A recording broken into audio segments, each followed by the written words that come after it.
Chers amis, nous vous dévoilons une méthode à la fois amusante et pratique pour apprendre le français. Dans cette vidéo, vous découvrirez des histoires avec des sous-titres en français dans la première partie, suivies de leur traduction en arabe dans la deuxième. Excellent apprentissage. L'écoute plus les sous-titres en français. L'intégrité, c'est être honnête et respecter ses principes, même lorsque les circonstances sont difficiles. C'est ce qu'Hélène, une jeune femme, va découvrir lorsqu'elle sera confrontée à une situation où l'argent facile et la tentation du succès se heurtent à ses valeurs profondes. Hélène travaillait depuis quelques mois dans une grande entreprise de marketing. Son premier jour avait été rempli d'excitation et d'appréhension. C'était une chance inouïe de rejoindre une entreprise aussi prestigieuse, et elle était déterminée à prouver sa valeur. Dès les premiers jours, elle avait constaté que le travail était exigeant, mais passionnant. Elle s'entendait bien avec ses collègues et avait l'impression d'avoir trouvé un endroit où elle pourrait vraiment se développer. Monsieur Lefebvre, son patron, semblait être un homme influent et respecté dans l'industrie. Il était reconnu pour sa capacité à convaincre les clients et à faire prospérer l'entreprise. Hélène admirait sa façon de travailler. Cependant, au fil des semaines, elle commença à se rendre compte qu'il y avait quelque chose qui n'allait pas. Un après-midi, alors qu'elle était en réunion avec son équipe, Monsieur Lefebvre lança un sujet délicat. « Hélène, dit-il en fixant son regard sur elle, nous avons un client important qui exige des résultats spectaculaires. J'ai une idée pour l'impressionner. Nous allons ajuster légèrement les chiffres du rapport pour qu'ils correspondent à nos objectifs. » Hélène sentit un frisson parcourir son dos. Manipuler des chiffres, mentir sur des résultats, cela allait contre tout ce qu'elle avait appris à l'université. Mais Monsieur Lefebvre continua. Ce n'est qu'une question de perception. L'entreprise ne peut pas se permettre de perdre ce contrat. Et toi, Hélène, tu sais ce que ça pourrait signifier pour ta carrière. Elle fixa son patron, les mots coincés dans sa gorge. D'un côté, elle savait que refuser pourrait avoir des conséquences. Mais de l'autre, quelque chose à l'intérieur d'elle la poussait à ne pas céder à la tentation. L'idée de mentir, de compromettre ses valeurs, l'horrifiait. Les jours suivants, Hélène se sentit de plus en plus mal. Chaque fois qu'elle passait devant le bureau de Monsieur Lefebvre, elle avait l'impression qu'il la regardait avec insistance, comme pour lui rappeler la proposition qu'il lui avait faite. Son esprit était en guerre. Et si je perds mon job? Et si je ne trouve jamais quelque chose d'aussi bien? Et si je déçois tout le monde? Les questions tournaient sans fin dans sa tête. Mais plus elle y réfléchissait, plus elle réalisait que c'était une question de principe. Une nuit, alors qu'elle se trouvait dans son appartement, Hélène repensa à son enfance. Elle se souvenait de sa mère lui disant « Hélène, tu peux être la personne que tu veux, mais souviens-toi d'une chose, il vaut mieux échouer en restant fidèle à tes valeurs. » Ces mots résonnaient dans son esprit comme un avertissement. Elle savait ce qu'elle devait faire, mais la peur de l'inconnu la paralysait. Finalement, après plusieurs jours de réflexion intense, Hélène prit une décision. Elle allait parler à Monsieur Lefebvre. Elle ne voulait pas se laisser manipuler par la pression du groupe ou la promesse d'un avenir facile. Elle savait que ce qu'elle avait à dire ne plairait probablement pas à son patron. Le lendemain matin, elle entra dans le bureau de son patron avec détermination. Monsieur Lefebvre était assis derrière son grand bureau, tapant sur son ordinateur. Lorsqu'il la vit entrer, il sourit et lui dit « Alors, Hélène, tu as réfléchi à ce que je t'ai proposé. » Elle prit une grande inspiration. « Monsieur Lefebvre, j'ai réfléchi longuement. Et je ne peux pas accepter ce projet. Manipuler des résultats est non seulement contraire à l'éthique, mais aussi à ce en quoi je crois. Je suis prête à quitter l'entreprise si cela signifie respecter mes valeurs. » Il la regarda un moment, surpris, avant de poser son stylo. « Tu es sérieuse? Tu sais que c'est un choix risqué, n'est-ce pas? Tu risques de tout perdre pour des principes que personne n'apprécie vraiment. Regarde autour de toi, Hélène, c'est comme ça que le monde fonctionne. » Mais Hélène ne fléchit pas. Je comprends votre point de vue, mais je préfère quitter cet emploi que de compromettre ma conscience. Ses mains tremblaient légèrement, mais sa voix était ferme. Je ne peux pas faire ça. Monsieur Lefebvre soupira. Eh bien, dans ce cas, je n'ai plus rien à ajouter. Bonne chance pour la suite. Il semblait presque soulagé de ne pas avoir à insister davantage. Hélène quitta son bureau avec un sentiment de soulagement, mais aussi une grande incertitude. Elle savait que ce n'était que le début de son parcours. Après avoir quitté l'entreprise, elle se sentit perdue pendant quelques jours. Mais rapidement, elle se souvint de ce que lui avait dit sa mère. La vie ne s'arrête pas à un travail. Il y a toujours une autre voie, tant que tu restes fidèle à toi-même. Quelques semaines plus tard, Hélène retrouva un emploi dans une autre entreprise. Cette fois une société plus petite, mais avec des valeurs similaires aux siennes. Lors de son entretien, elle expliqua les raisons de son départ, et son futur employeur, un homme respecté dans son domaine, fut impressionné par sa décision. « Nous avons besoin de personnes comme vous dans cette entreprise », lui dit-il. « Nous croyons aussi que la transparence et l'intégrité sont les clés de la réussite. » Hélène se sentit immédiatement à sa place dans cette nouvelle entreprise. Elle travailla dur et, grâce à son honnêteté, elle gagna rapidement la confiance de ses collègues et de ses supérieurs. Elle apprit que l'intégrité, bien que difficile à maintenir parfois, était toujours récompensée.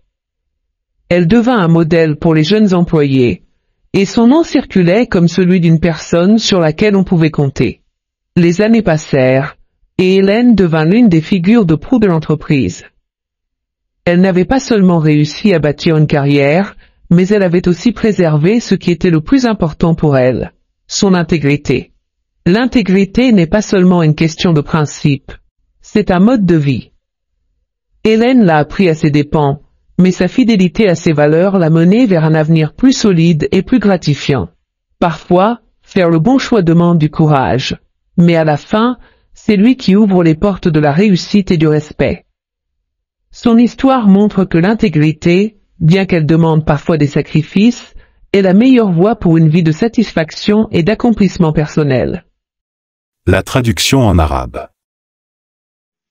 L'intégrité, c'est être honnête et respecter ses principes, même lorsque les circonstances sont difficiles. C'est ce qu'Hélène, une jeune femme, va découvrir lorsqu'elle sera confrontée à une situation où l'argent facile et la tentation du succès se heurtent à ses valeurs profondes. Hélène travaillait depuis quelques mois dans une grande entreprise de marketing.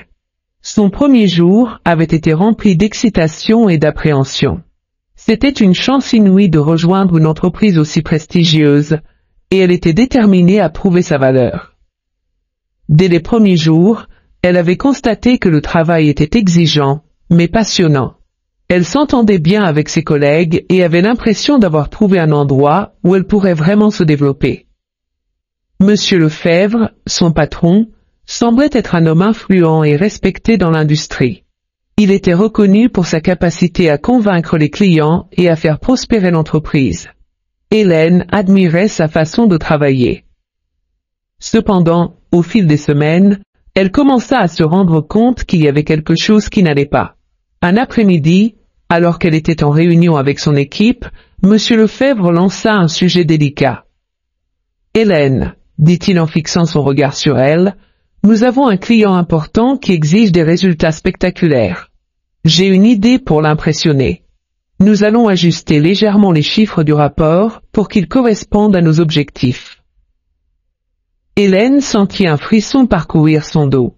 Manipuler des chiffres, mentir sur des résultats, cela allait contre tout ce qu'elle avait appris à l'université.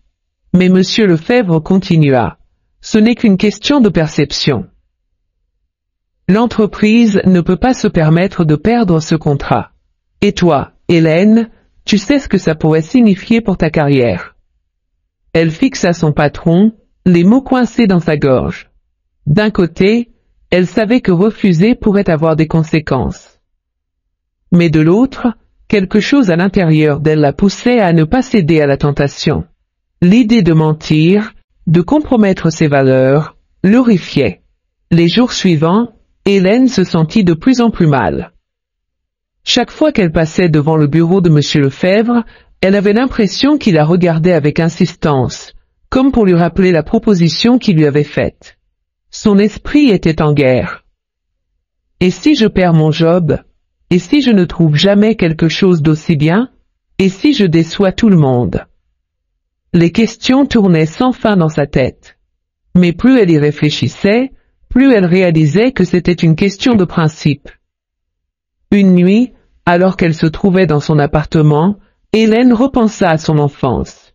Elle se souvenait de sa mère lui disant « Hélène, tu peux être la personne que tu veux, mais souviens-toi d'une chose, il vaut mieux échouer en restant fidèle à tes valeurs. » Ces mots résonnaient dans son esprit comme un avertissement. Elle savait ce qu'elle devait faire, mais la peur de l'inconnu la paralysait. Finalement, après plusieurs jours de réflexion intense, Hélène prit une décision. Elle allait parler à Monsieur Lefebvre. Elle ne voulait pas se laisser manipuler par la pression du groupe ou la promesse d'un avenir facile.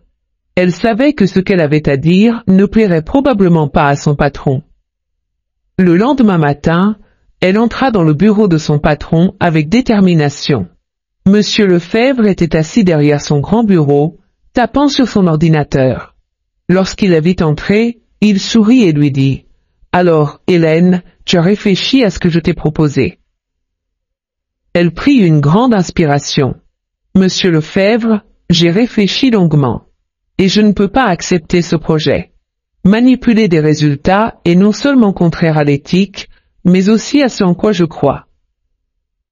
Je suis prête à quitter l'entreprise si cela signifie respecter mes valeurs. » Il la regarda un moment, surpris, avant de poser son stylo. « Tu es sérieuse? Tu sais que c'est un choix risqué, n'est-ce pas? Tu risques de tout perdre pour des principes que personne n'apprécie vraiment.